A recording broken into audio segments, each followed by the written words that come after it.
Good afternoon. Welcome to Local Business PPC Mastery, our training call. This is our second training call, and you're on. I'm Brian Todd, and with me is Talor Zamir. Talor, sounds like you've got some things to share about webinars and some other miscellaneous topics. And so take off with that, and while you're doing it, I'll keep my eye on the question box for everyone. And this is being recorded, so everyone knows. And a replay of this will be available in the members area within probably 48 hours. So, Talor, welcome.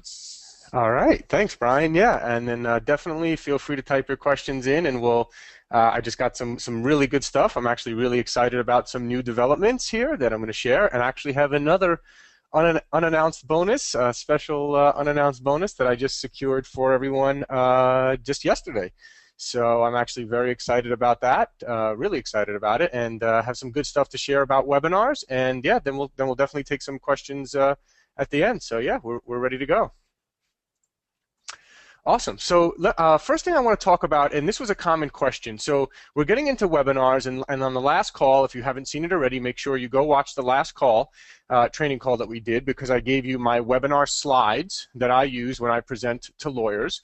I also gave you the JV emails for the webinars. So if you have joint venture partners, you can send them those emails to promote the webinar. And also the webinar registration page copy I gave you to sample. So you have all of the pieces that you need to do your own webinar. Now, some people were asking, well, which webinar system should we use, and do we use GoToWebinar versus an automated evergreen webinar? So I really wanted to address some of those issues and really actually just give you an entire game plan. I'm actually literally going to give you an entire potential funnel, like a game plan, a client landing funnel, actually, is I guess what I would call this, what we're going to discuss right now. So it's really exciting, and I have some really cool new developments and things to share with you that are going to be very helpful as well. So first thing I want to talk about is GoToWebinar, GTW for short, versus an automated evergreen webinar system. So there's a few different automated evergreen webinar systems out there, and we'll talk about that in a minute. But GoToWebinar has historically always been the best and has gotten the best results. It's also the most expensive, so we'll talk about that.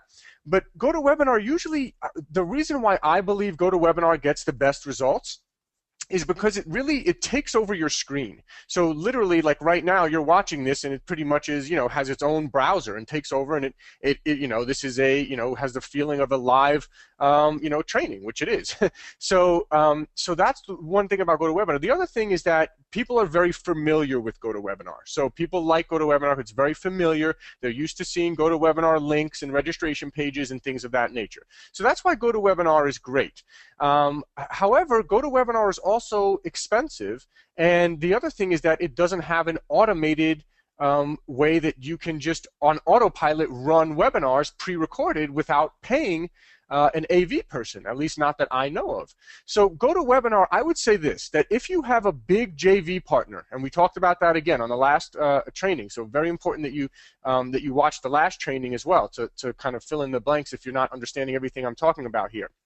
So if you have a JV partner, let's say you have someone that has a huge email list, and I talked about this as being a very, very high-level strategy that I'm going after. In fact, it's really one of the most strategies that I'm the most interested in, because it's a very high payoff 80-20 activity. You find someone with a big email list of lawyers or dentists or chiropractors or contractors or whoever, and you say, hey, we'll do a free webinar, and I'll pay you some sort of agreed-upon percentage or commission, and that's all negotiable. Again, we spoke about that last time.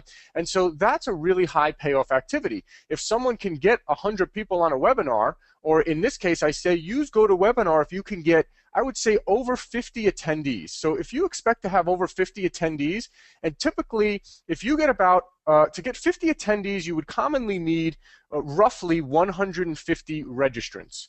So if you get 150 registrants, which by the way means that you're also just growing your email list by 150 people, which is really cool, and we're going to talk about this entire funnel here, where this is not a one-time thing, this webinar. This is not a one and done, you do the webinar and then you never follow up with these people again.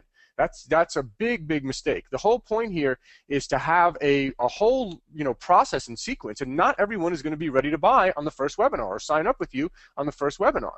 So it's very important that you have a complete sequence built out, and that's exactly what we're going to talk about. I'm going to give you a potential sequence or funnel, at least an outline of it that you can use for yourself that I think is going to be very useful for you. So again, it has the highest conversion GoToWebinar, and it's also the most expensive. However, I typically pay, and I've done this a few times, where I've done a live webinar, I've done a joint venture, and I do the first webinar live, and I have someone record that live webinar and then play back the encore like the following day. And we'll talk about that sequence of doing a live webinar and then playing and then having an encore webinar the following day where it's just a recording being played back of your original live webinar. Okay, so we'll talk a little bit about that. But basically, I would have to pay $120 to an AV person to basically record my webinar and play it back the following day through GoToWebinar. And so that's not really practical, especially if, listen, if you have 100 people attending a webinar, then it's not that big of a deal to pay $120 to an AV person if you think you're going to make, a bunch of, land a bunch of clients out of it. So that's, but if you're, what many people, I think, many of you listening right now, I think, are going to, in many cases, set up this sort of automated evergreen funnel. So you'll have JV partners here and there, and that's great, and you can just sign up for GoToWebinar for 1 month for $99 for 1 month or something like that if you have a big JV partner webinar lined up, and I would recommend that you do it live. There is just something about live webinars that, I mean, I guess if you have a pre-recorded webinar that just is really your perfect webinar. I guess in some cases it could be better than live, but I don't know. I just there's something about a live webinar where I just see that you typically just do best with it. Maybe it's answering people's questions live at the end, right? So at least they know that there's someone there, that they're not just putting in questions and it's an automated webinar and no one's answering their questions. Maybe that's why live is better. I don't really have a specific answer, but so when you have a big webinar, I would recommend doing it live. Sign up for GoToWebinar for 1 month or so for $99. But it's just not practical to have an AV person and pay $120 to do a pre-recorded webinar if you're only if you're only driving a few leads a day. So if you're doing LinkedIn messaging or prospecting, and maybe you're getting a couple of responses a day or even a few responses a week could be enough.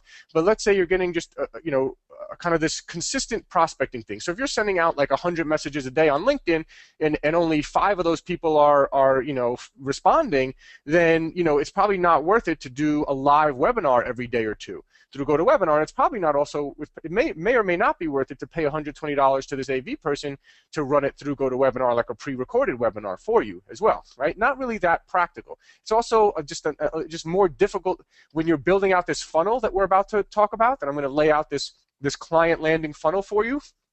It's a lot more difficult with GoToWebinar. You have to constantly create new webinar registration pages with a new date and time, and it's just not on autopilot. So the alternative to that, and I have an unannounced bonus for you, is that these evergreen automated webinar systems. Now, the one I've used in the past is Stealth Seminar, which is www.getstealthseminar.com, which I've mentioned previously. But just yesterday, I was in a mastermind, and I actually met the creator of Easy Webinar, and apparently he has a really good system. I've heard about it from a few different people already. I have not personally used it, so I am actually going to be doing this free trial right along with you guys. And so basically, I told him, I said, listen, I got a training call tomorrow, and I'm going to present to people about automated webinars, and I'm going to, I was planning on telling them about Stealth because it's the only one I have experience with. And he said, well, so basically, obviously he doesn't want everyone going to his competitor, so he basically said, how about we give them 6 months free, and then it would be $47 a month after that, which Stealth, by the way, I believe is $77, if I'm not mistaken still, $77 a month. So I believe Easy Webinar sells for, I think he said it was $397 or $497 for the year, if you want to buy it for the entire year. But what's great about that is you don't have to buy it and then try it out. So you actually get to try it out now for 6 full months, which is freaking awesome. I think I've never seen anyone give away a 6-month trial to like an awesome webinar system like this that you get to try. And so that's really awesome. I'm really happy that I secured that for you and that he was offered to do that. And by the way, just so you know, I'm not making any commission on that. He said to me, hey, I can pay you a commission if you get people to buy the whole year up front and all this kind of stuff. And I said, can we do like a free trial for my people? And so I'm not concerned about making the affiliate commission. I want this to be, just so you know, I'm not making any money on this. This is like, he said, if we do the 6 months free, I can't pay you anything. It's $47 a month after that. I said, that's perfect. Like, I don't care. So I want, this is for you guys. I want you to get a lot of value out of this. And, it's not about me getting anything out of it other than me getting to try it out for 6 months myself as well. And it has some really cool features from what I understand. I'm not going to, go into it too much on this because I haven't personally used it, but I plan on starting to use it in the next week or two. And it's pretty cool. Like, you can actually show your face on the screen, then you can go back to your slides if you want to. So it's kind of cool, really interactive, and it's specifically made for being an automated webinar system. Okay, so with an automated webinar system, whether it be Stealth or some of you probably heard of this. There was this big product launch recently with some new webinar jam system that I've not used it. Actually, I spoke to one person who did use it, and they said that they had some bug with it, and they emailed support, and it took a long time for support to get back. So that's why I didn't recommend that platform, just because I've only heard one person tell me about it, and it wasn't a great experience from what they said. So I have not told you about that one. Stealth, I know many people have used, and I have in the past as well. And so that's why I mentioned that one to you. But this easy webinar with the free trial, I think that that's just really great, and it looks like a great new system. So I can't vouch for it just yet, but it's a great way for you to do it. Now, the whole purpose of this is to have literally, like when you're prospecting and someone's responding to your message, they're hot right then and there. So you don't necessarily want to be saying, hey, register for my webinar in 2 weeks from now.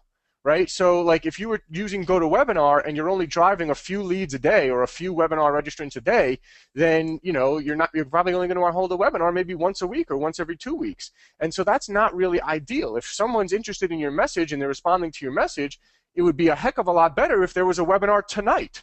And so with these automated webinar systems, you can have a webinar play every day or even twice a day. I know people that have a webinar playing every day at 2 p.m. Eastern and 9 p.m. Eastern.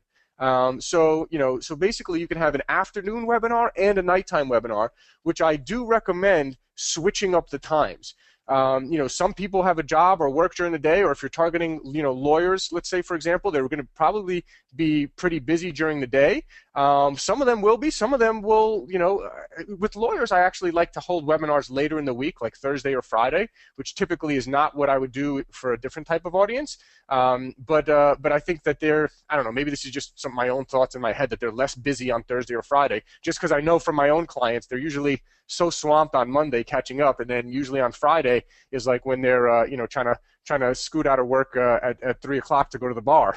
A lot of these lawyers, so they're kind of finished. So I feel like if you did a webinar like at 11 a.m. on a Friday or or on a Thursday afternoon, it might be a little better. But the point actually that I want to make, rather than speculate on which time is or isn't best, is that you want to give people multiple options. So some people will be more likely to watch it during the day. Some people will be more likely to watch at night, maybe after their kids go to sleep, or later at night or after work. And some people might be a lot more likely to watch on the weekend, right? So you want to give all different types of options. And this is the beauty of the automated webinar system, where you can have a webinar play every day on autopilot. So you can have it play Monday, Wednesday, and Friday at noon, and Tuesdays and Thursdays at 9 p.m. and Sunday nights is actually, we find, a pretty good time for webinars as well. Sunday at around 8 p.m. or 9 p.m. Eastern, which is 6 p.m. 5 or 6 p.m. Pacific time in the U.S.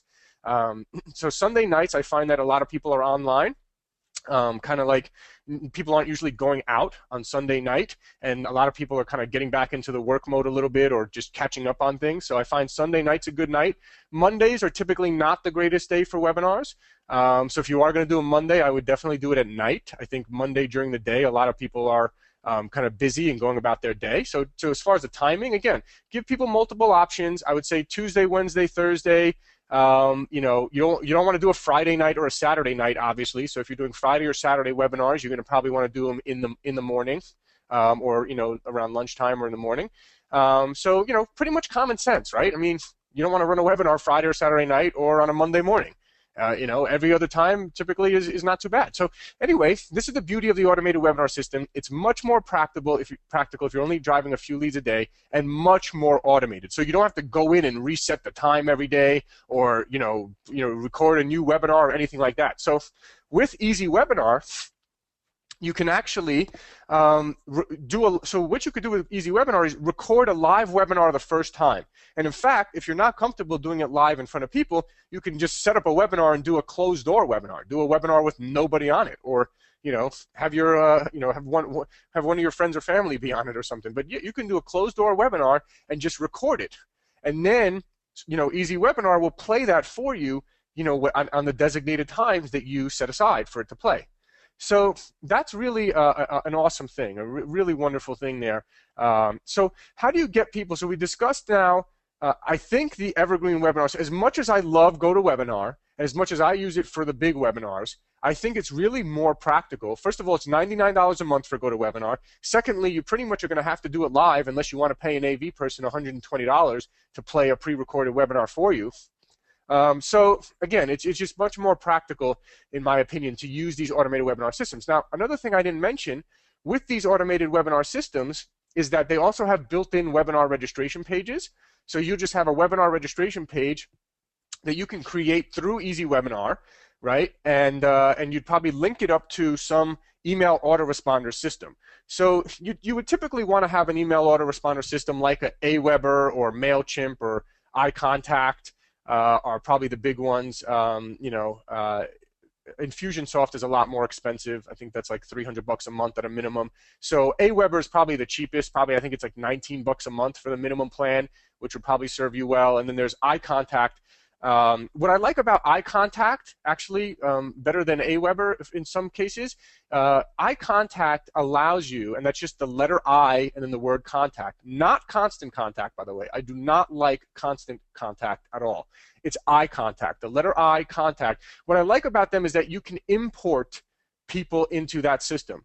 So Aweber does not allow you to, if you did a webinar on GoToWebinar, and you wanted to import those people, those registrants into Aweber, Aweber would force you to send a confirmation. It would confirmation, like an opt-in link to those people, and unfortunately 50 to 60, about probably half the people would not click that link. So you'd pretty much be losing out on half the registrants not being on your list, and that's really bad. With iContact, if you did a webinar with GoToWebinar or from any other source, if you ever needed to import an email list, now mind you, I'm not talking about buying some list of 100,000 people and trying to import it into iContact. They're a lot smarter than that. These companies, MailChimp or iContact or anyone, they're not just going to let you import a list of thousands of people without asking you where you got it from, and they're not going to just blast out 10,000 people like that. They'll send out, when you first get an account, especially if you're uploading a list of even 1,000 people, they're going to only probably send it to a test batch. Okay, so, but iContact in general, so this is not for like buying email lists and trying to import and blast out tens of thousands of people. Okay, that doesn't work with these systems. You'll get shut down probably within the first day if you try to do that. So, but you want an email service provider probably. So if I had to choose, I would say Aweber is nice and cheap and good, but you have the problem if you ever need to import leads. So iContact would be the other option. So those would be the ones I recommend. I don't really have experience with MailChimp or any of the other ones. So, whatever if you have one right now that you're already using, just stick to that. Let's keep it simple. If you already have one you're using. If you don't already have one, you should get one. You should have an email. If you're serious about building this business, we've talked about in previous calls, you want to be building an email list. And if you're to build an email list, you need an email service provider. So Aweber is $19 a month. iContact, their minimum package might be, I don't know, $30, $40 a month or something. It's a great investment if you're serious about this and you're going to build your email list and grow this and do this on autopilot. So with Easy Webinar, you'd create a webinar registration page. It would automatically update every day. So let's say you had a webinar at 9 p.m. every night. Once the webinar ended tonight at 9 p.m., then tomorrow it would reset and show the date and time of tomorrow. It would just automatically reset for you on autopilot. So there's literally nothing for you to touch. which is amazing. Whereas with GoToWebinar, you'd have to constantly change the times and change the registration pages and change all this kind of stuff. So it's much, much more practical there. So let's talk about now getting people to your webinars. So we've talked, so this is another great breakthrough I had. I met a guy yesterday in the mastermind group that I was in that shared that how he literally just landed 22 appointments, he said. He told people in the mastermind he landed 22 appointments in like a day from doing, and I don't know if this was, I don't know if, he said he sent out, so here's what he said. Let me tell you what he said, and then I'll put it in a little bit of context for you.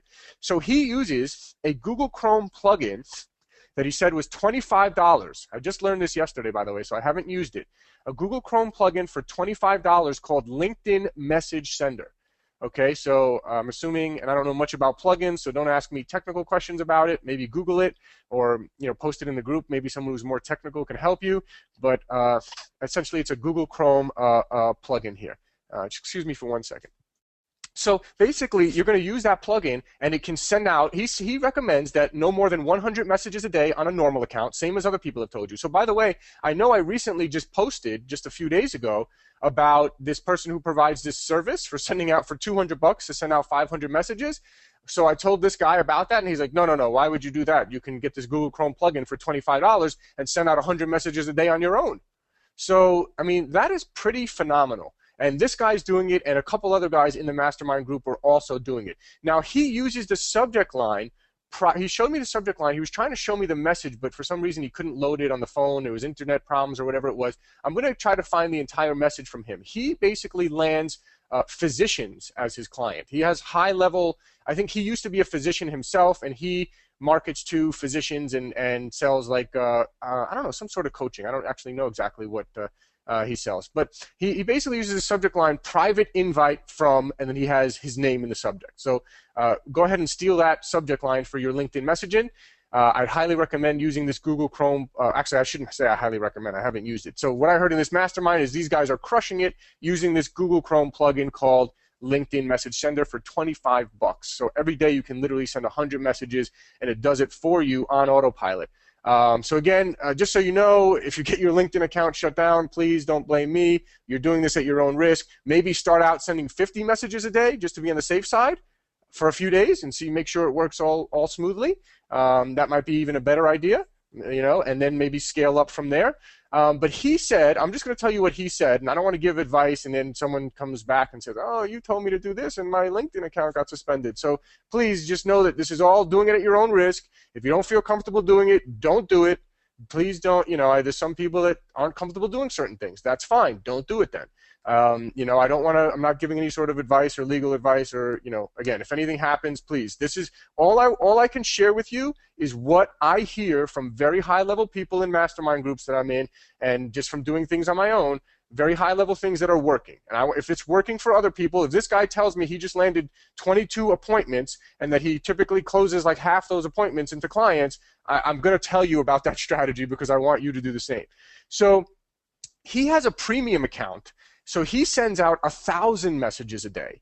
So he says that he sends them in batches of 100. So he does like 100 messages through the Google Chrome plugin. Then he'll, I don't know, maybe an hour later do another 100 messages, or I think he even said he does it like just waits 5 or 10 minutes and then just does another 100, another 100, and he does 1,000 messages a day on a premium account of $100 a month. So again, that's a little. I would recommend, just to be on the safe side here, to start with maybe 50 messages a day, work your way up to 100 messages a day on a normal account. And if you have a premium account, you're paying $100 a month, I believe you can send more. But again, gradually increase to that. Don't start with that, okay? But I just see this as an incredible tool because a lot of people in this group as well, and I'm not crazy about cold emailing either. I'm not crazy about like, just cold, but it's something that I've just, we've done it in the past because it works, because it's a means to an end. So, it's how are you going to prospect? You don't want a cold call, right? So you're gonna send emails or send, this is even better. LinkedIn messages get read a lot more than,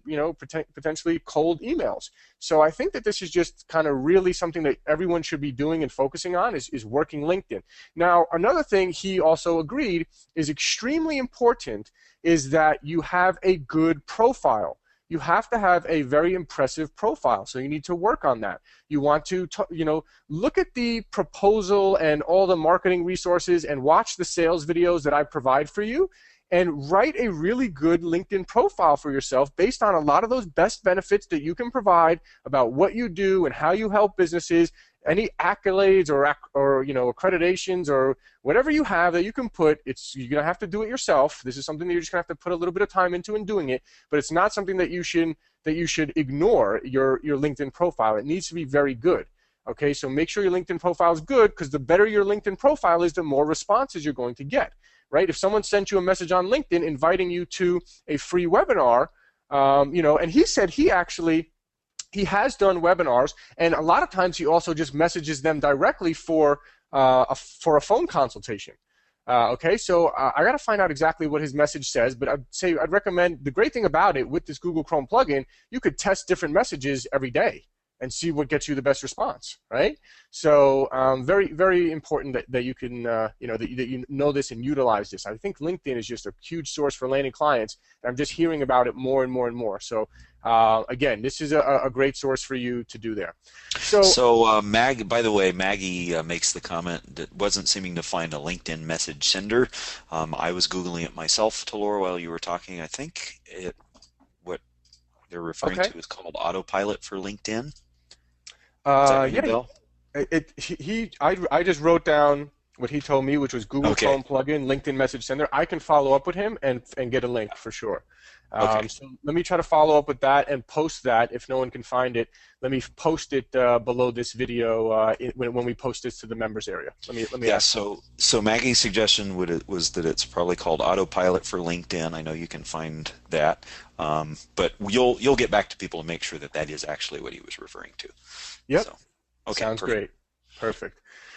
Great. So the next thing is, when we're talking about getting people to your webinars now. So you'll have this whole evergreen webinar system. You can have a webinar playing every day. You got 6 months free access to easy webinars, so you don't even have to pay to try it out, which is awesome. And then, so we discussed LinkedIn messaging, which I think should be at the top of everyone's list here. The next thing would be posting, just don't take this for granted, posting to your own social media and emailing literally everyone you know. And I did this not too long ago. I pulled all my contacts from my Gmail. I don't even remember how I did it. I think if you do a Google search for how to pull contacts from your Gmail, or probably any email service provider that you have, you could probably pull a spreadsheet or export a spreadsheet of all your email contacts that you've ever been in contact from your email. So I think that's pretty powerful, especially if you've had the same email account for the last few years like I have. That can be very powerful. There's people that you probably spoke with a few years ago that you've totally forgot about. So I highly recommend you do that and go back through all of your contacts, go through your cell phone, scroll through all your contacts in your cell phone, post on your social media, go through all your email contacts. Don't forget about this low-hanging fruit. And, you can't be embarrassed to tell your friends and people that you know about what you're doing. You can't just say, oh, I don't want to contact anyone I know. I just want to do cold prospecting. Well, that's not as easy. If someone knows you and they know that you're a reputable person, you're a good person, then you have a lot more, likelihood of getting a referral for them or landing them as a client. And so you can send out a message to all of your contacts or post on your own social media, whatever it is, and just say, hey, I'm holding this webinar. If you or anyone you know, and did you kind of ask for referral as well? If you're not a business owner yourself, can you please pass this on to any business owner you know that's looking to generate more high-quality leads for their business? I'm going to share a proven system for exactly how you can generate new high-quality leads for your business, whatever it is. So post it, get referrals from people you know. Again, the third way would be cold traffic, paid ads, which would be mostly Facebook or LinkedIn PPC would be the most common method. But again, you have to spend money on that, and it's not going to be necessarily cheap. But if you have money and you want to kind of really shortcut and go the fast route, and again, I'm not a Facebook or LinkedIn PPC trainer, so you would also have to seek out your own knowledge on that. This is not a course about Facebook or LinkedIn PPC, but that would be a way that you could potentially land more clients. And the reason, people have asked me a couple times about Google AdWords. Well, do you use Google AdWords to land your own clients? Well, it's a little bit different. So with Facebook and LinkedIn PPC, you can target a specific niche. So you can target lawyers, you can target chiropractors, you can target dentists, right, as a whole.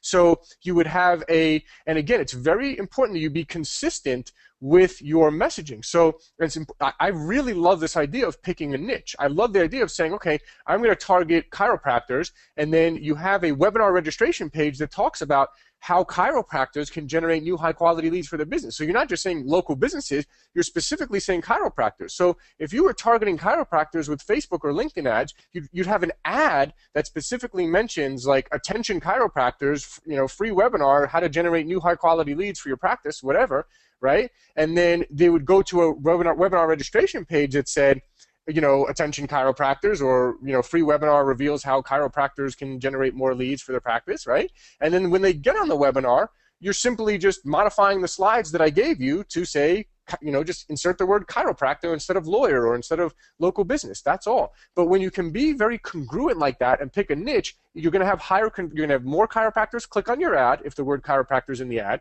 You're going to have more of them sign up for the webinar if it's on the webinar registration page, and you're probably going to have more sign up for the program if you make it like specific to that niche as well.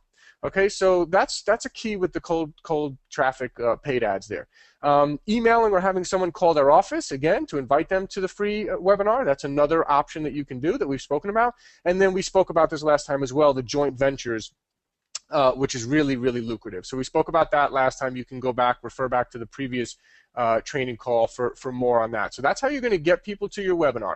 Now let's look at, literally, this is a potential automated client landing funnel. So this is really kind of an entire methodology. So if you think about this too, most people that prospect, and you might even want to try this, because when speaking to this guy yesterday, he says that he messages people on LinkedIn and sometimes just goes straight for the phone call. I think he has sequences though. He sends multiple messages, which I would recommend you do as well. Not every day. Don't hammer the same people with messages every day. But if you send someone a message one week about a webinar and then a message another week about a free consultation, and a message another week with a free white paper or something like that, right? So you kind of get the point there. You shouldn't just do a one and done approach to anything, right? You shouldn't do a one and done approach to prospecting, to following up with your clients, to anything like that. So you're going to drive the people to the webinar registration page from one of the ways that we just mentioned. Use the JV emails I gave you. Those were, yes, they were written for you to give to a JV partner, but they have all the bullet points, and the entire email is pretty much exactly what you're going to use yourself. It's all the biggest benefits of what you're going to teach on the webinar and to get people excited about the webinar. So, for example, you can say, and in fact, you might even have something like this. You might not even, it depends. There's a couple different ways you can do this. You can say the webinar is tonight, and then they opt in from the webinar registration page, and they get an email right away that says, hey, congrats, the webinar is tonight. You're going to learn this, this, and this on the webinar. So you give them that email, and then 30 minutes before the webinar starts, you always want to do a starting now email. This is very important to do this starting now email 30 minutes before the webinar starts. And you'll see that in the JV email sequence that I gave you, you'll see there is a starting now email before the webinar starts, okay? So that's really important to increase attendance, because people don't remember, even if they registered for it 6 hours ago, a lot of times they're not going to remember, and not everyone is marking it to their calendar and doing all that kind of stuff. So very important to do the starting now email, because people, it's just kind of one of those things. They get the email, they're like, oh, it's starting now. I may as well just hop on, right? It's kind of one of those things. So very important.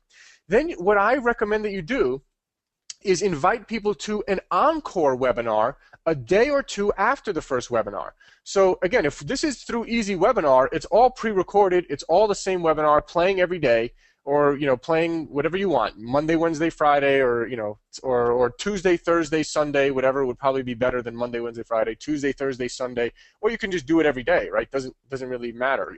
With the automated system, it doesn't really, as far as I know, it doesn't cost you any more or anything like that to run it every day versus 3 days a week. So the reason why you always want to do an encore webinar, in my opinion, is because typically you only have, 35, if you're lucky, 40 or 50% of the people attend the webinar, show up and attend that registered. So again, if 150 people register, you might only get 50 attendees. On a smaller scale, if you get 20 people registered for the webinar, you might only get 8 attendees, right? So that means that out of 20 people that registered, 12 or 13 of them didn't even attend. So they obviously registered because they were interested, but they didn't get a chance to attend. So you may as well give them another chance and do an encore webinar a day or two after the first webinar. So think about this, right? They come in, they get a sequence. It says, hey, webinars today. Here's what you're going to learn. And then they get another one starting now, 30 minutes before the email starts. And then the next day, potentially, they can get an email that says, hey, I hope you. Oh, hey, the webinar yesterday. In case you weren't able to attend the webinar yesterday, we're having an encore webinar today. Again, you're going to learn this, this, and this.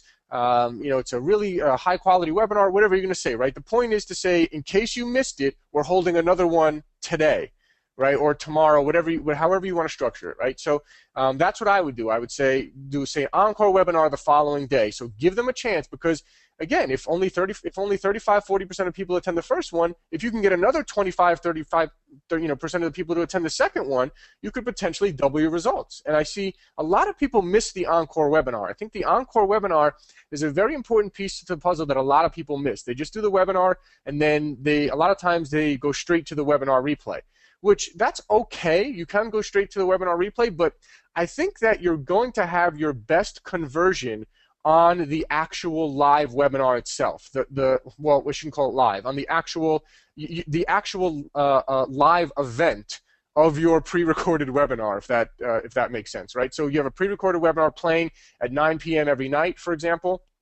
Then when someone attends that live event, they actually are on. It feels live to them. You're not calling it live. You're obviously never going to, lie to anyone and say this is a live webinar if it's not live, right? You don't need. It doesn't matter. That doesn't have any effect on anything saying the word live. You just say, hey, we're having a free training webinar tonight. It doesn't say it's live or not live. That's just what it is. So the encore webinar gives you another chance to get additional 20-30% of the people on an actual live event. And typically the live events, even though it's a pre-recorded webinar, the actual date and time event where they're sitting there, date and time at 9 p.m. and they're in front of their computer during a set time. And you never, by the way, you never want to reveal ahead of time. You don't want to say, hey, we have a webinar today, and by the way, if you can't attend today, there's going to be another webinar tomorrow, and if you can't attend that one, there'll be another one the day after that. In fact, you know what? We have a webinar every day at 9 p.m., so just whenever you can attend, make it. You don't want to say that, because then people are like, oh, I can attend any time, and then they never show up. So really, in the beginning, you're only saying webinars today. Then the next day, you're saying, hey, encore is today. And then, then a day or two after that, so now we're at step 4, is send out the webinar replay after that. So I'm assuming with Easy Webinar, I'm pretty sure, I'm almost positive you'll be able to have a webinar replay page built in there as well. Right? All of the automated webinar systems also have a webinar replay. And hopefully you can even have some sort of countdown timer or say when this replay comes down. That would make it even more effective. In fact, in this mastermind that I just came back from, somebody said that they've dramatically increased the consumption of their videos and webinar replays by having a countdown timer above it. Because if you just say, hey, webinar replay's up, go ahead, watch it anytime, then nobody watches it. If you say webinar replay is coming down tomorrow or in 2 days, now people are saying, okay, well, I better watch it now because it's coming down in a couple of days, right? So again, that's kind of the system that you want to have. You don't want to be misleading, so just be careful how you choose your words. Just say, this replay will be up for the next 48 hours, or your replay will be up for the next 48 hours, or something, whatever it is. But in general, it's great to have a deadline on the webinar replay, because if it just seems like it's up forever, then you're going to have less consumption of it. So a day or two later, you send out the webinar replay. So now, by the way, now these people are on your email list now. They're getting multiple pieces of communication from you. So this is actually a good thing. Now, obviously, some people would argue, well, you don't want to hit people with 10 emails in the first week, and I can agree with that. But in the same time, these people are getting so many emails anyway. You want to constantly be in front of them. This is an event, so it's almost an excuse to mail them 3 days in a row, right? Because you have a webinar, an encore webinar, a webinar replay. It's not like you're emailing them for no reason, okay? So this is an important event that they need to attend. Okay, so webinar replay a day or two after that, preferably setting a deadline for when that replay comes down for them to increase the consumption. Then it doesn't stop there. Okay, so most people would probably stop, way before this, but then a lot of people would stop here. They'd say, oh, I did a webinar, I did an encore, I sent them the webinar replay, and then they'd probably just keep trying to get new people in the door, and they'd forget about these people. That's a big mistake. You want to continue to follow up with your own content a few days later. So maybe it's the white paper. Maybe you send them to the sales video. Say, hey, I just created this, or there's a video here I think is very important for you to watch. And if you're, send them to the sales video, something to that effect. Try to give value, though, as much value as you can. Maybe you write an article. Maybe you, take some of the teachings that you're learning in this program or on these webinars, and you're doing some sort of educational content, just spin some content. Maybe you're talking about, for example, if you look at the proposal, and I also think I have a sample prospecting flyer in the resources section, I believe, but there's at least in the proposal where it actually explains, here's what we're going to do for you. So maybe there's another content email in there that explains the importance of a landing page. And by the way, here's a great way to get awesome pieces of content to email to your list. Go through the webinar slides that I gave you and just take out little bits and pieces and turn it into its own article or its own video, for that matter. I'm actually doing the same thing right now. I'm basically taking pieces of my webinar that I give, the full webinar, and creating a bunch of 5-minute videos that teach little pieces of that webinar. So you can create an article or a video that's just, you have the webinar, so go through the webinar, say, okay, here's a piece of the webinar where we talk about the 3 biggest mistakes, 3 biggest reasons why most local businesses fail with Google AdWords. First one is they have no landing page. The second one is they have horrible ads with low click-through rates and they're not split testing. And the third one is they have bad campaign setup. They're going too broad with their keywords, whatever it is. There you go. That's a video. That's a piece of content you can send out, right? Maybe, you can talk specifically about a landing page in more detail, more about click, whatever it is, right? You have the white paper. You have other assets. So continue to follow up with them maybe once or twice a week with your autoresponder sequence. Or through your sending out email blasts, but ideally this would all be an automated funnel, right? So people would come in and go through this entire funnel process ideally, okay? So you're going to follow up. Then what you're going to do, and this is another one, a lot of people don't realize this, you're actually going to repeat the same webinar promotion cycle every month or two to the same people. Yes, I'm actually telling you to go back to someone a month or two later, that you already invited to a webinar last month, come back to them a month later and invite them again. You would be amazed how many people, either attend and don't buy the first time or just never had maybe they were busy that week. Maybe the lawyer had a big court case and he was in court that whole week, so he didn't get to watch your webinar or your encore or your replay. Or maybe he watched it and got a little bit interested but had so many other things going on or didn't have the cash flow at the time or whatever the case may be. But you'd be amazed how many people, when you come back a month or two later, will buy later on. I've actually seen the same people watch the same exact pre-recorded webinar like 3 times before they buy. So very important that you continue this. The webinar, I believe, and by the way, you can also mix in some emails that just have a link to your time trade account to book a consultation with you, right? That's another email to throw into the sequence. Okay, so that's a really a great sequence there as well. Hold on excuse me 1 second while I just clear my throat again. So that's really important. You continue to run, you can literally run the same webinar promotion, webinar, encore webinar, webinar replay every 2 months to the same people. And even 6 months later, you might get someone who buys, who came on your email list 6 months previously. This is the value of building an email list, is that people are not always going to be, and I forget, someone teaches this, like there's a certain amount of percentage of people who are ready to buy right now, there's another certain percentage of people who will never buy, and there's another certain percentage of people who will buy but are not ready right now. Right? So again, this is very important. This is why you build an email list, so that you can, if you think about it, if you build this list like Richard Jacobs now has over the course of the past however many years, I think a year or two even only, maybe a couple of years, has built a very substantial email list for himself. So now every time he's, if you build a substantial email list for yourself, then you just literally are going back and sending emails to that database and can almost, it's almost like a cash cow.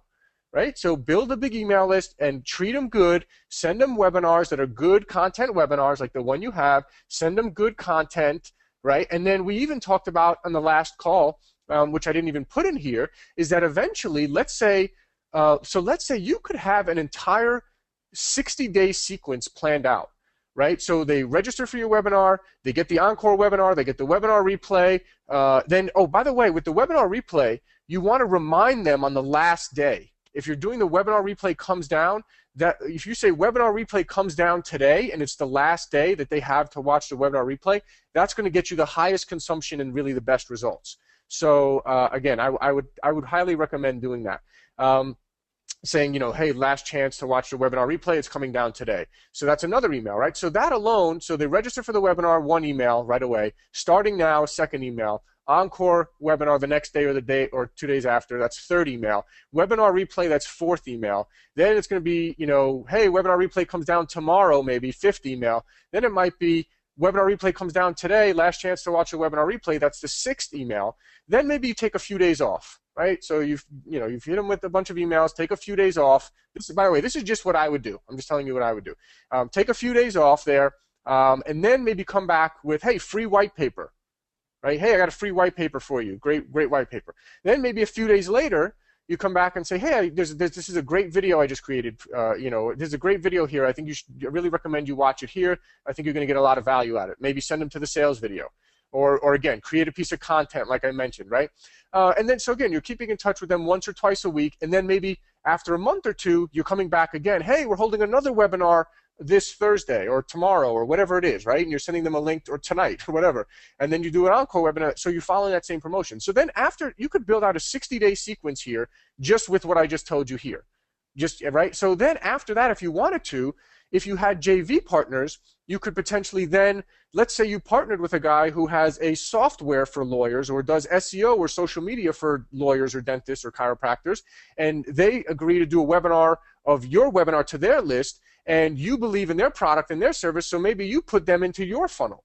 You see, and this is very common with joint ventures where, you know, of course it has to be a fit. I'm telling you to do this in full integrity, and it's the reason why I don't do a ton of joint venture partners, because a lot of times I just I'm not fully behind this other person's product, and I'm not going to, you know, do a webinar and promote something that I'm not fully behind, right? So, you got to pick and choose wisely, but you could potentially, after the 60-day mark, after you've tried to get them with 2 different webinar cycles and content in between, after 60 days, you might want to put in some joint venture offers. If, and maybe these joint venture partners do a webinar with you, and if you believe in their product, you can put them in your cycle and maybe potentially make commission if they buy the other person's product or service, right? So that's an additional way for you to monetize your list. This is what people talk about when they talk about, monetizing your list. So that's really the whole sequence there. And we'll get back to questions. So I'm sure people have a bunch of questions. I just have, I think, 1 or 2 more slides here to show you. And the next thing I wanted to talk about real quick before I'm sure we get back and answer a bunch of questions on that is Facebook retargeting. So if you're not doing Facebook retargeting, I just think that recently I have just implemented this for all my big clients, Facebook retargeting. And I think that everyone should be doing Facebook retargeting both for yourself as well as for your clients. So I would highly recommend that you put Facebook retargeting code on your webinar registration page, as well as any other pages that you're sending any traffic to.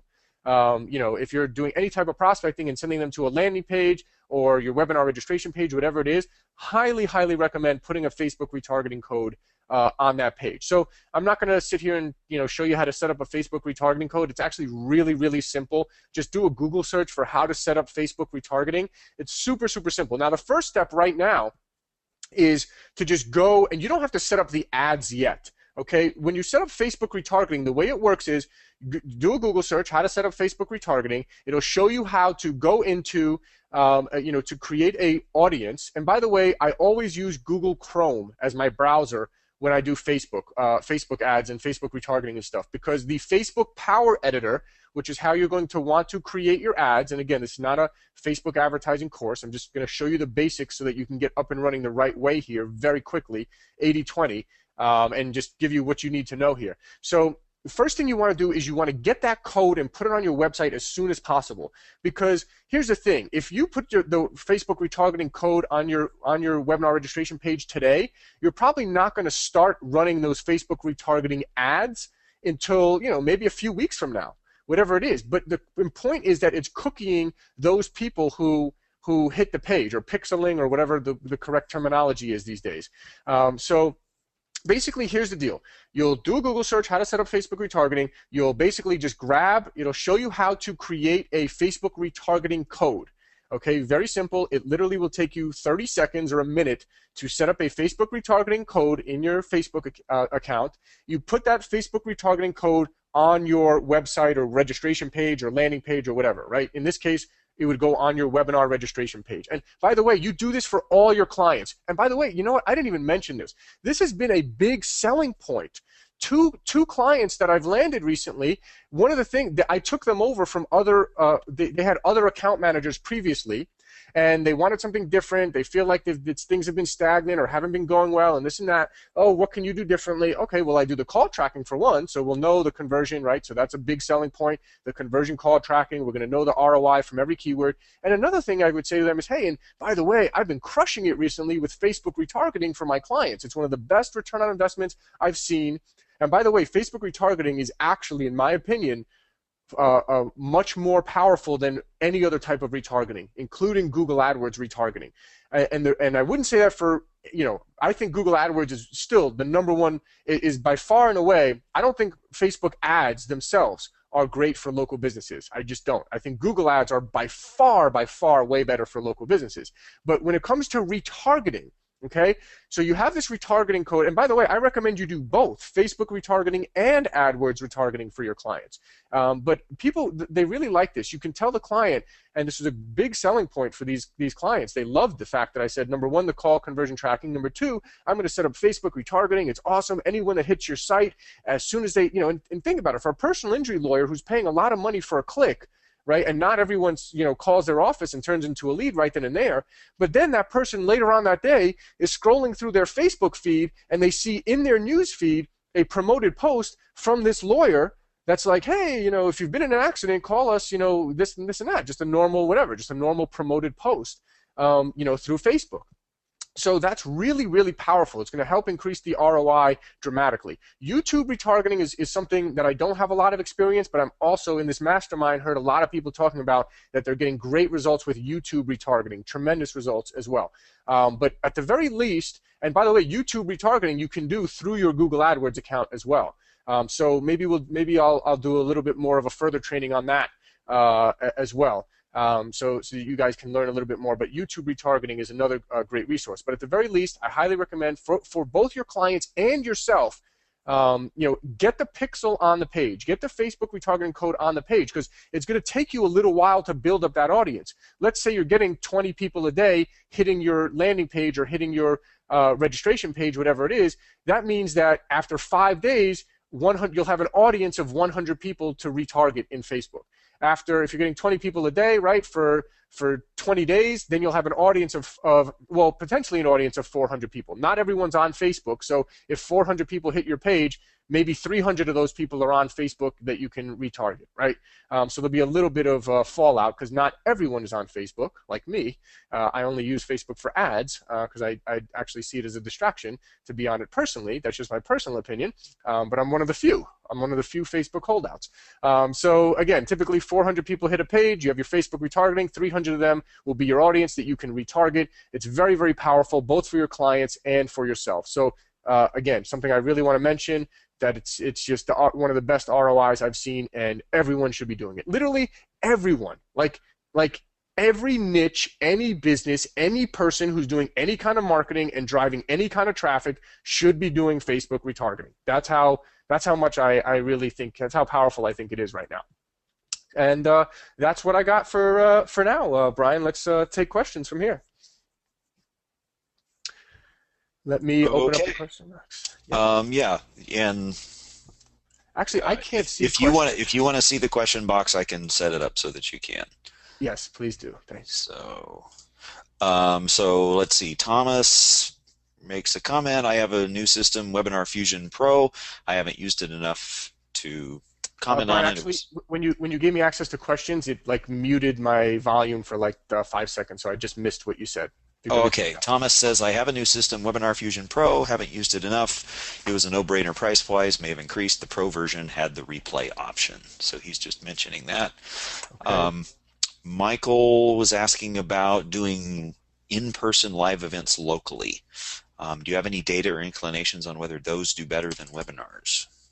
I don't have any data. I do think that it could do better. I think that anytime you can speak live in front of people, you're going to get the best possible results you can get, assuming that you look, feel, and act respectable. I think you can get better results in a live event. The problem is filling the live event. So I think it's easier to get people to attend a webinar, especially if they don't know you at all. You're doing cold prospecting. I think it's easier for them to get them to attend a free webinar or watch a webinar replay on their own time than it is to fill a room. Now, if you have experience filling rooms and you can get people live in an audience, by all means. In fact, I know, like financial advisors, that's like they're for years. That's like, right, they have like a dinner or a lunch and they hold like a little presentation or whatever it is, and that's pretty much the tried and true method for financial advisors to grow their business for however many years that's been going on now, right? So it definitely works. And by the way, the same presentation you would give on webinar can be the same presentation you would do live. So if you're speaking live, you just take the same PowerPoint slides and do it live. So I think it's great if you can do it. It's just a matter of filling the room. It's also a matter of, if you're in a little local city, if how many people are you going to get in the room, right? And your target market is very small compared to a webinar. You can target the entire country or the entire world even, So. Good. Next question about pricing. How do you suggest pricing a second or more service for the same client needing additional campaigns and landing pages? What's your setup fee? Is your monthly fee the same? Is it, or your additional fee the same? Is it reduced? How do you do that? It doesn't. I mean, like setting up an additional campaign, I wouldn't charge. I typically just charge a one-time setup fee. I mean, if I'm doing, if it's someone who's like, okay, let's get into 2 different niches and we need 2 different landing pages and 2 different campaigns, then yeah, on a case-by-case basis, I might say, okay, it's $500 extra for, for each landing page or something. But I mean, typically I just do a one-time setup fee, and if they want to add more campaigns and drive more traffic, then that's great for me because I'm going to get, a percentage of that ad spend. So I want them to spend more and bid on more keywords and do more campaigns and all that kind of stuff. So, yeah. Okay.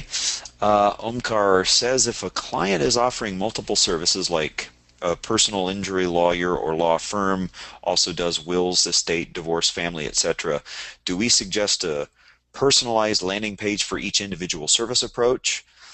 This could mean multiple campaigns, multiple landing page creation for a single client. Yeah, I would. Yes. I would say that. Yeah, for different niches of the law, you want to charge different. So typically, you can charge more. And again, I think I mentioned this in a recent post on the Google group. Like, I pretty much just make up my price at the end of the call with someone.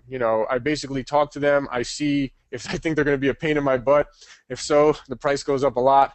I mean, really, and if it's going to be 3 or 4 landing pages versus just needing 1 landing pages, the price is going to go up. So, just really do it accordingly. I think if you're doing $1,700 setup fee, which includes 1 landing page, maybe $300 extra for another landing page, or for whatever you want to charge, $400 or $500 more. I mean, the landing pages are easily worth $400 or $500 on their own, standalone. So yeah, just kind of just price it accordingly. There's no set pricing here. You make up your own pricing, whatever you feel comfortable. And yeah, and one of his questions was, how do you convince the client to have a separate budget for each of the services? Has that ever been an issue for you, Talor, or do you just present it as, hey, for an additional sum, I can also do this. For another additional sum, I can also do that. I typically, it's if it's one client, it's typically just rolled into one thing. And, I mean, like a cosmetic dentist, I would create a separate, and we just talked about this for someone in the group just landed a cosmetic dentist client. I have a separate landing page for dental implants and a separate landing page for the general cosmetic dentist, page, right? So there'd be 2 landing pages there. You could even have a 3rd landing page you probably should actually, for veneers.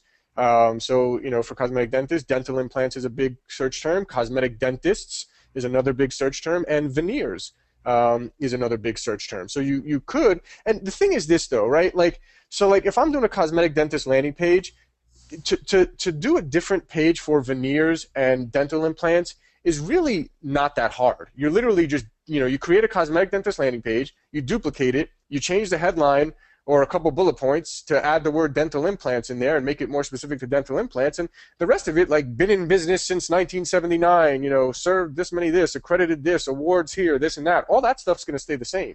So you're really just making, some tweaks to the headline, maybe a couple of the bullets or the subheadline, and the rest is the same. So it's not like it's an enormous amount of work to do, unless it's a totally, different thing. With the Easy Webinar thing, I didn't mention this. I just had him agree to this thing yesterday. So with the whole 6 months free of Easy Webinar, so he doesn't even have like that link or whatever I need to give you guys yet. So I'm going to follow up with him again today, and as soon as that's available, I will get everyone the link for that. He needs Okay. to set he needs to set something up special for that. Yep. Right. So that information will be in the members area, and people can Yep. Yeah, read I'll up try to on it. post it under this video, and I'll also Good. post it to the Google group. Yeah. Good. Because people are writing in saying, "Can you summarize it again? Can you what was the deal? I came in late," and so on. Okay. Um, Yeah, so just to summarize it one more yeah. time, I met the guy who runs Easy Webinar yesterday in a mastermind, and basically told him that I was going to tell everyone about Stealth today. And he's like, well, how about I give everyone a 6-month free trial of Easy Webinar, and then it's only $47 a month after that, which is really cheap. And I think the yearly license is like $397 or something like that. But anyway, the 6 months free is a no-brainer, so you can at least try it out and see if it works for you, and just not have to not have to put up any money. Hopefully you land 5 or 10 clients in that time and using the system, and then it's a total no-brainer. So yeah, that's what that's all about. And I have not used it myself, but I've heard and seen that it looks really good, and I'm gonna test it out myself probably within the next week or two. So I'll let everyone know. Very good. Talor, do you provide templates for thank you pages in the resource section as well? The thank you pages are really simple. There's not a whole Okay, lot that you're going to do there. Yeah, I don't really have templates for that. I don't even really have like a standard thank you. Usually it's like, thanks, you're registered, check your email, kind of a thing. Check your email for confirmation for the most got part. it. Okay, Yeah. because Omkar was asking, he says, what is the thank you page that a potential customer would go to after he fills in his details? So you're saying just a page, it can be very simple, very plain, that says thank you, check your email for Yeah. further details, and so on, and that's usually Yeah, if good you could enough. have, if you have a nice headshot, you could put a headshot there and just say, hey, hey, thanks for registering. You can even restate the bullet points. You're going to restate it in the follow-up email that you send them, the confirmation email. But since some people don't read all their emails, maybe a good idea to restate it there. This is as I'm thinking out loud. It's probably more than I've done in the past, but Yeah. it would be a good idea. Yeah, say thanks for registering. Have a picture of yourself. Make sure I would say make sure you mark your calendar. Here's the date and time again. And remember, we're going to cover these 4 bullet points, whatever you had on the registration page. That would be a great thank you page, I think. All right, very good.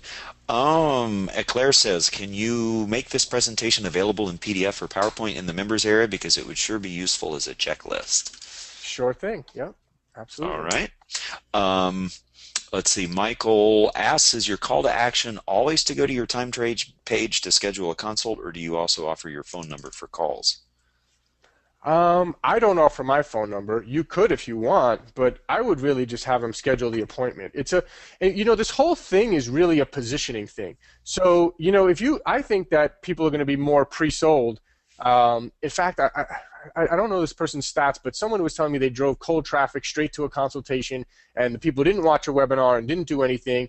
And I think he said he was getting more tire kickers or people of that nature, right? So the webinar, if someone goes through and watches your entire webinar, they're going to be really pre-sold, and they're going to be really. This is the biggest thing Richard Jacobs told me when he implemented the webinar was, man, the conversations I have with these people is so different from the previous conversations I used to have with them, right? Like they're totally pre-sold. They're talking to me about what they liked in the webinar and how they enjoyed it and this and that and all that kind of stuff. So there's a huge positioning thing there, and I think the time trade thing is also like, what are you gonna do? Say, hey, here's my phone number. You can call me anytime. Like, I don't know. It just doesn't sound like I would make them do the time. Then they're gonna call you and leave a message, and you're gonna call them back, and you're getting into that mess again. I would just have them book the consultation. It's a set appointment. You both get confirmations, and then when you get on the phone, it's like, hey, we had this call. So hey, you saw the webinar. You liked it, huh? That's pretty much it. Right. And more questions are coming in, so I'm feverishly trying to make sure I get them all here. Let's see. So, can can you talk about the new Google algorithm change for mobile and its effects, better or worse, for AdWords consulting?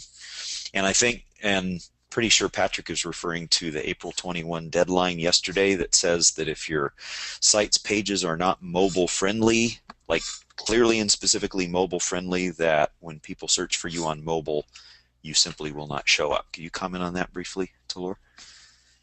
Yeah, so that has to do with organic search results, right? So I know that's a big thing. So it's not necessarily an AdWords thing.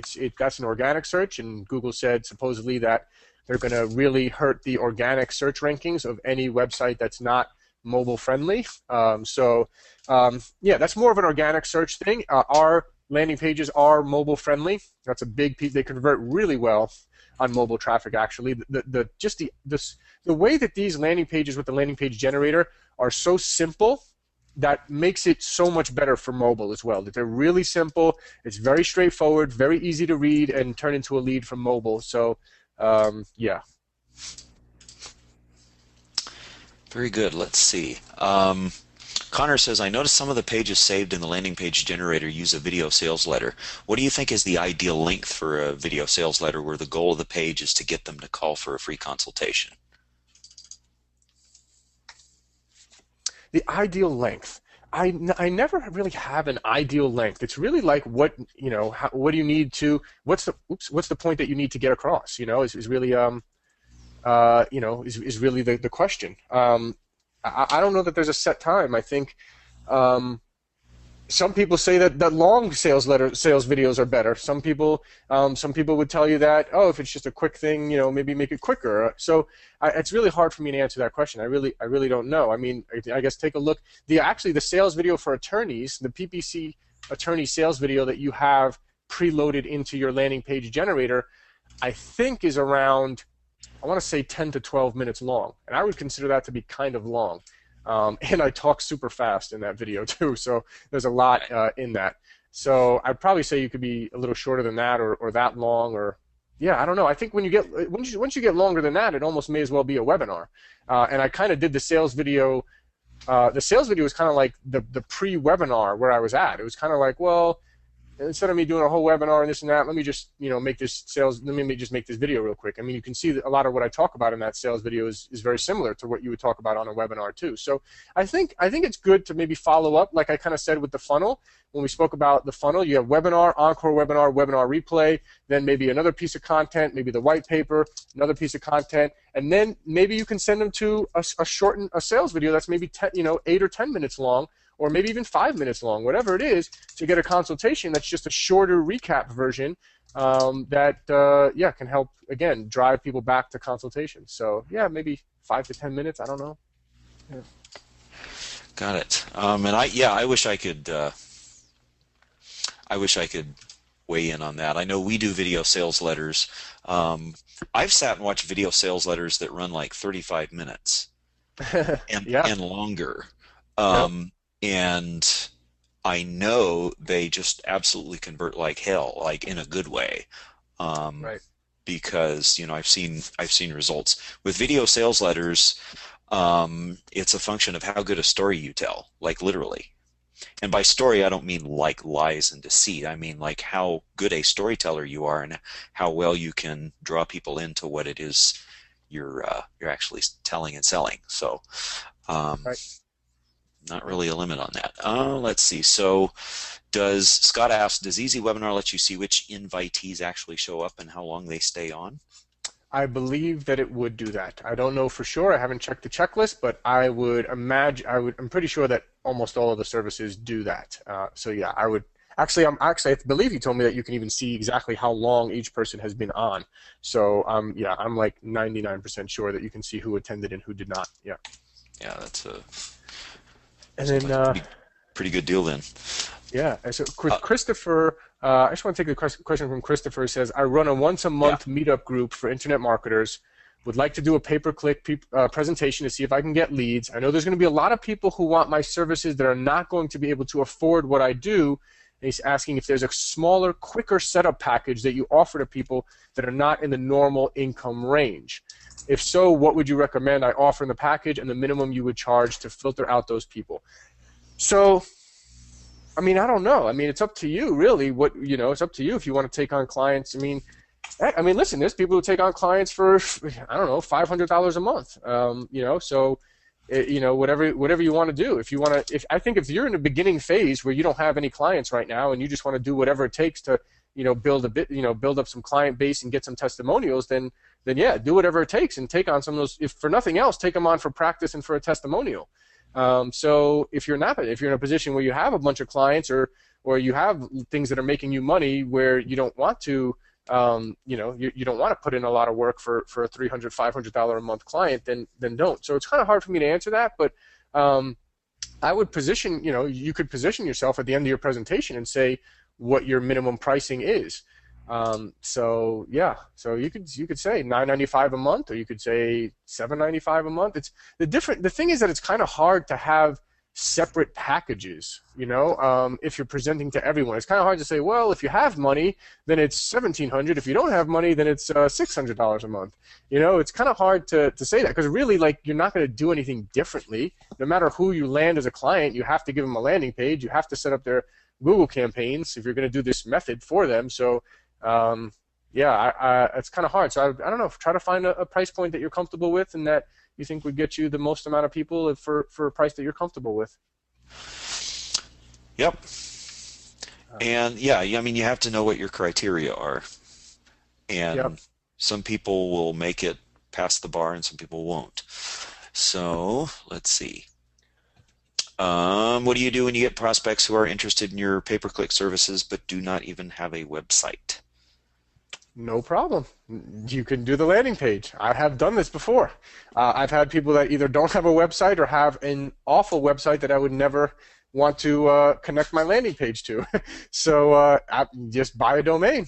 And in fact, again, I mean, I've even mentioned this, and a lot of students have said, hey, I want to be in control. I don't want to put the landing page on the client's domain and have them own the Google account because then, I don't have this fear, but a lot of students said, hey, what if they just, keep running the campaign and my landing page and stop paying me and all this kind of stuff. So, again, there's a model where you would buy a domain yourself. So if it's a chiropractor if his name was John Smith Chiropractor in Cleveland, you could buy, smithchiropractorcleveland.com or whatever. Obviously, that's probably not a good domain, but off the top of my head, you get the point, right? So you can just buy a new domain. Like, yeah, so I think I did this once, right? There's a guy who had a website like smithlaw.com, and I just bought the domain smithlawoffices.com and put the landing page on that one.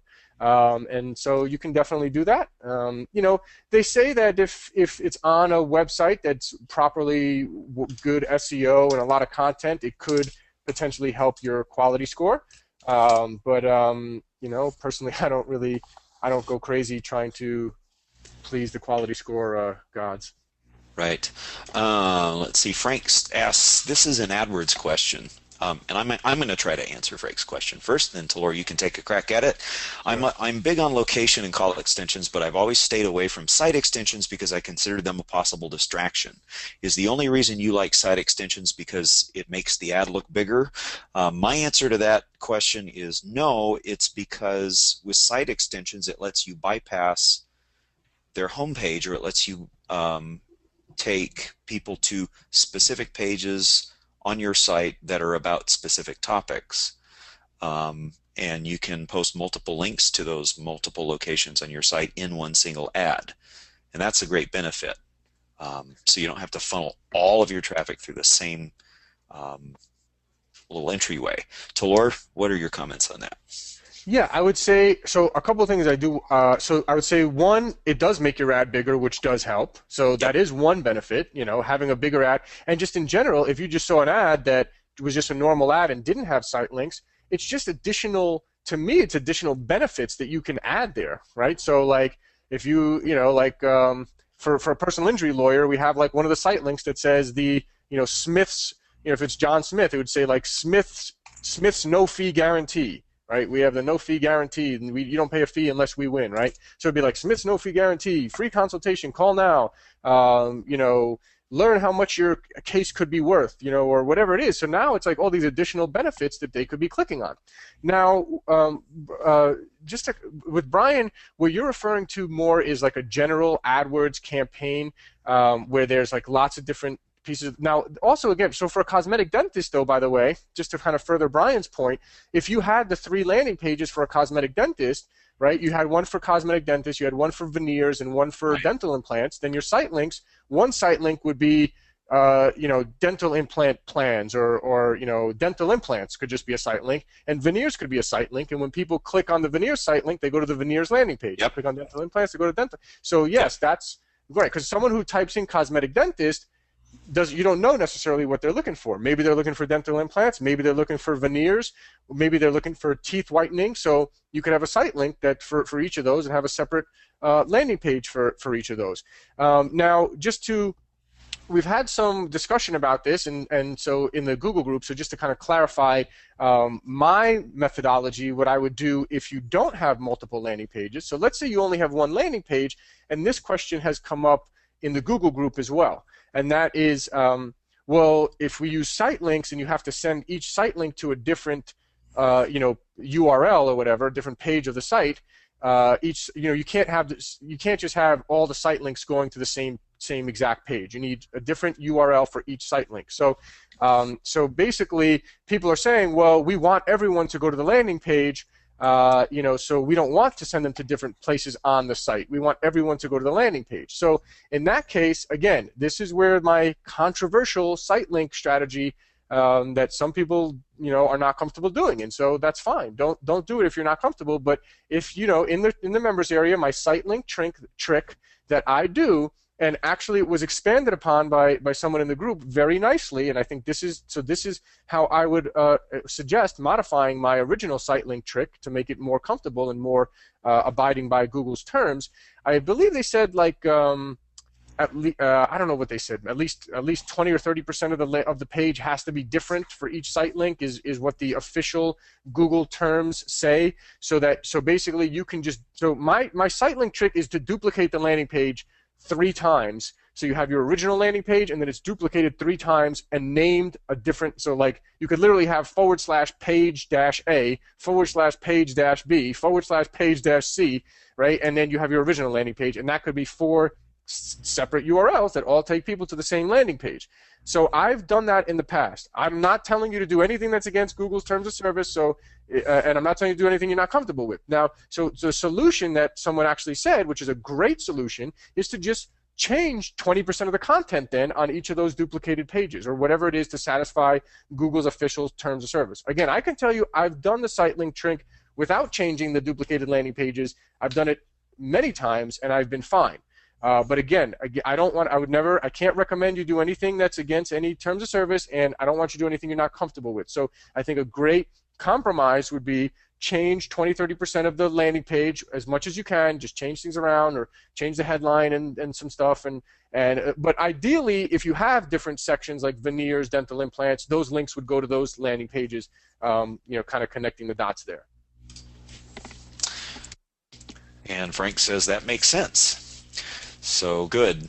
Thomas is asking, how much of my time would it take for me to do the client discovery process and to set up their initial account and initial ads for someone like Tom who says, I'm a beginner, or let's say I'm a beginner? So if you're a beginner, how long would it take up? Really, I think the most time is the landing page, quite frankly. I think, and typically your client's going to need to approve the landing page, and potentially you're going to ask them if there's anything else that they want to add. But definitely they're going to need to approve it. So I think the faster you can get them the landing page to approve, the faster the process is going to move. So, I mean, if you got the landing page ready, right away, sent it to the client for approval, and in the meantime, while you're waiting for approval or any edits, you started working on the keywords and the ads. Now, by the way, I don't recommend setting up a Google campaign until the landing page is ready. So I don't recommend that you go set up the keywords and the ad groups and well, you can't set up the ads without the destination URL, right? Or yeah, you can't. So I don't recommend setting up the campaign until you have the landing page ready. So it's just something I've seen. Like I think it could, it just. I don't know I think it would hurt the quality score sometimes when I saw it, or just it didn't, again, just to touch on quality score, because I don't even want to touch on it, because I don't want people to even really get concerned with it, because it's just a rabbit hole. But but basically, I would just that killed the next question I was going to ask. So thanks a lot. Can I just say, don't worry about it? Like, I don't know. I know there's a lot of questions about it. Okay, so here's what I'm going to say. From what I understand, last I heard, I think it was 55% or 65%. I think it was 65% of quality score is your click-through rate. It is, yeah. Yeah, so if you focus on writing good ads and split testing your ads and getting a high click-through rate, you've won 65% of the quality score battle. Right. The other thing is, with the landing page generator, I do give you the option to enter the basic, title tags and description and basic stuff that also will, slightly help your quality score as well.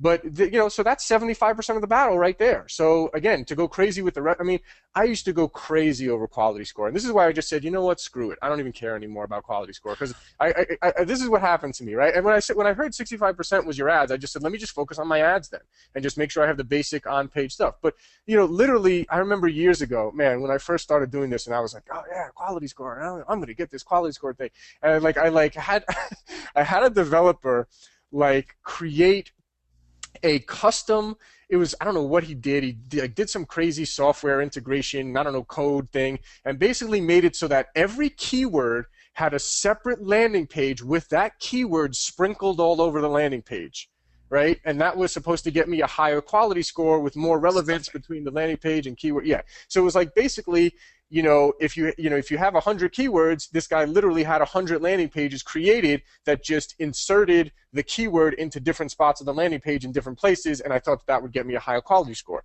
Now, I don't even remember if it did get me a higher quality score or not, because I stopped doing it because it dropped my conversion.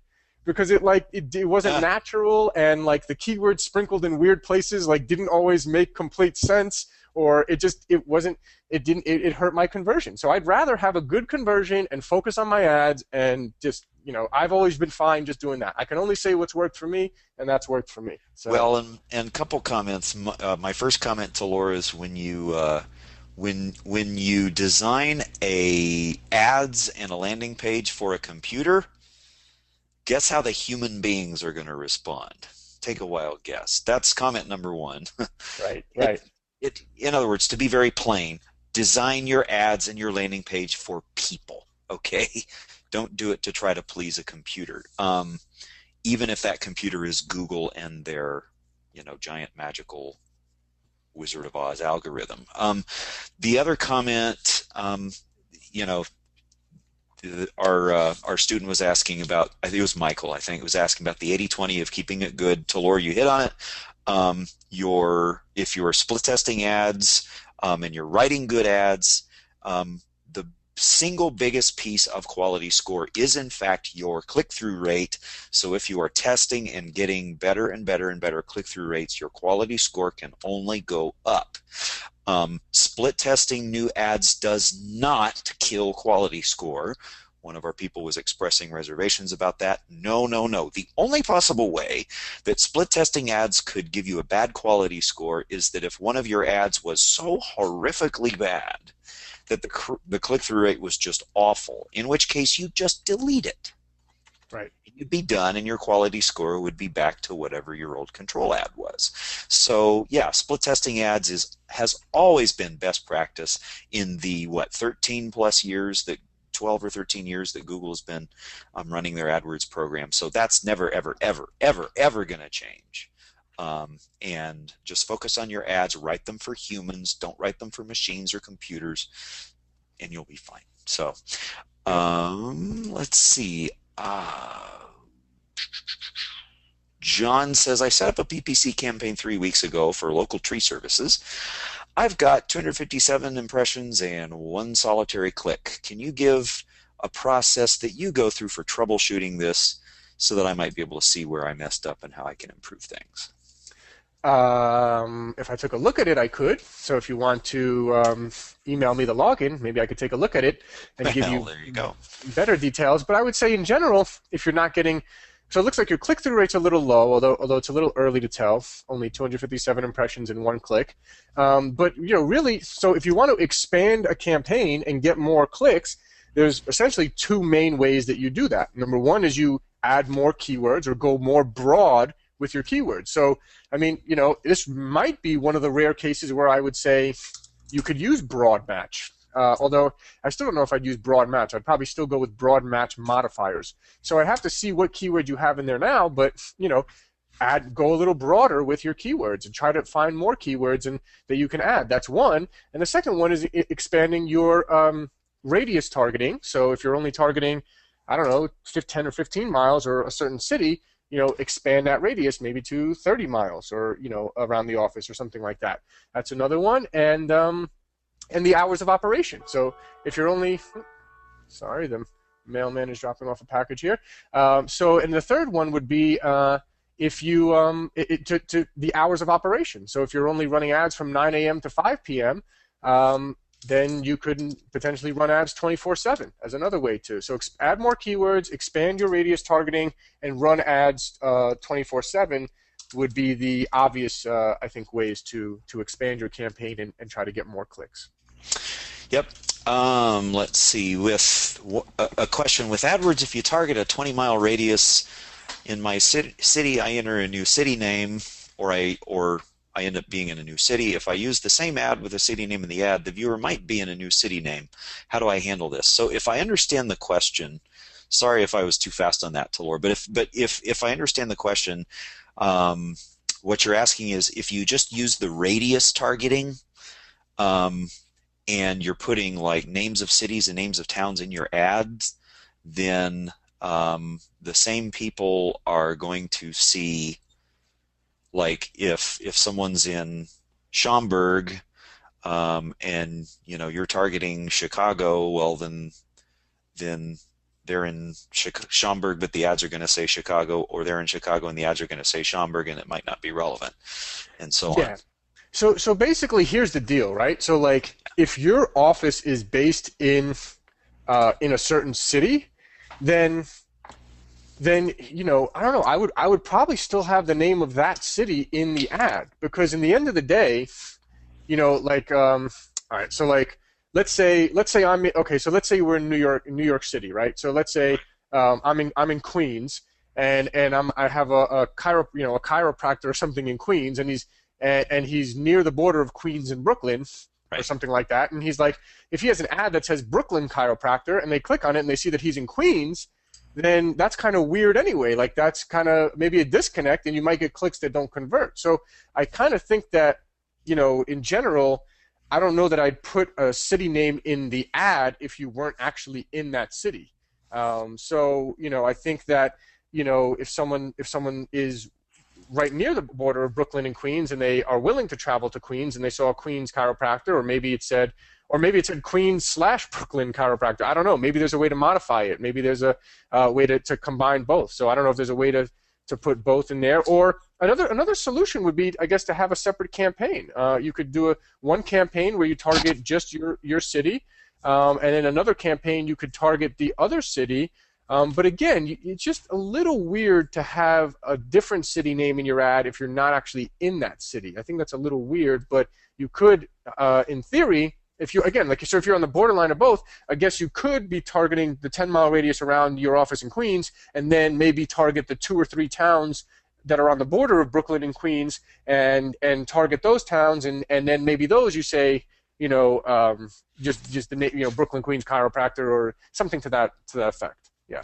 Yeah, well, so this actually goes back many, many years with some recommendations Perry and I have always made to AdWords users.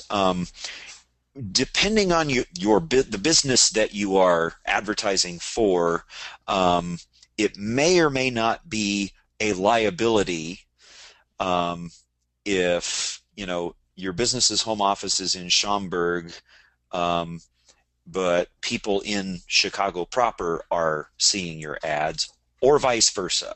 I don't know. It would depend on the business.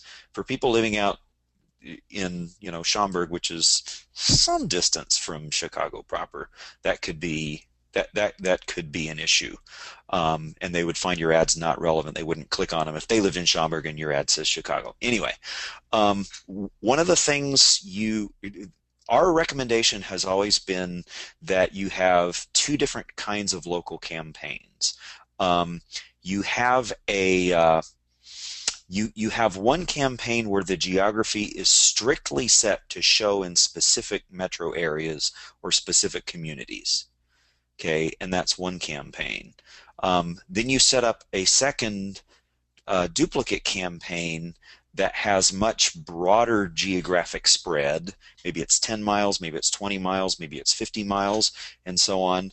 Um, but the ads you show to people depend on whether they type. Well, you only bid in that campaign. You only bid on keywords that have place names in them, so that if someone types in Elgin dentist, then your ad says that then they get shown ads for Elgin dentists. If someone types in Oak Park attorney, then they only get shown ads that say Oak Park attorney, if you follow me.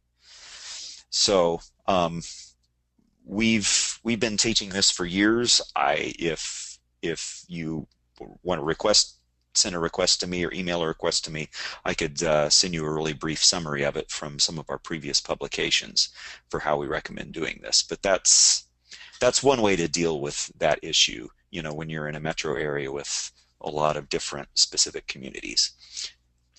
So, um, let's see. Talor, do you see any questions in the Actually, yes, there is one more that I want to answer. So Don had asked, am I getting conversions on landing pages with no testimonials or proof on the landing page? And the answer is actually yes, I am. And so as much as I would like to have testimonials and tons of proof for every client, I don't know, just not every client has it, or has it readily available. And actually, I think I probably need to go back and try to add a little more, add more testimonials to some of my landing pages, because I don't think, quite frankly, many of them don't have testimonials. But I can tell you that they do just fine. I like the social proof. Again, I try to always see what news outlets they've been featured on. So if I could always have as seen on or as featured in, the whatever Gazette or the Daily News here or this or that or whatever magazine, that's always nice to have those authority logos. I try to always do that as much as I can, but again, a lot of clients have not. I've had two clients recently that said, I haven't been featured in any news outlets. I said, okay, so I guess we'll have to do it without it. It is what it is. Listen, testimonials help, social proof helps. As much as you have, use it, but if you don't have it, then you got to do it without it. Yes, it will help your conversion if you have good testimonials and social proof, but it doesn't mean that your campaigns can't run without them. They absolutely can, and I have multiple successful campaigns that don't have testimonials on the landing page, so it can definitely be done. Not ideal, right? More social proof and testimonials you have, the better, but it definitely still can work without it. Yeah, and always have to start from somewhere. It's a universal reality in consulting and advertising and doing business. So, good. Any additional questions that are really, stuck in your craw? Not a problem. Post them in the Google Plus community, and your fellow students and/or Talor can get to those. Talor, anything else you want to cover before we wrap up? No, I think that was good. All right. Excellent. Next week we will be in Los Angeles for the um, live event in Marina Del Rey. I'm looking forward to that. It'll be a chance, Talor, to see you again in person, which will be terrific. You'll be presenting. I'll be looking forward to that. Talor, you also have your private session one of the evenings there, which will be great. We'll get a chance to meet many of you. And then we'll be back in the saddle here for a webinar, I believe, May the 6th. Does that sound right? I think I it's think 2 weeks. It was like 2 weeks. Yeah, May 6th, I something believe like was the that. day. Yep. Something like that, yeah. So very good. We'll see you there. In the meantime, we'll see you in the Google Plus community. So thank you, Talor. Thank you, everyone. Thanks. Bye now.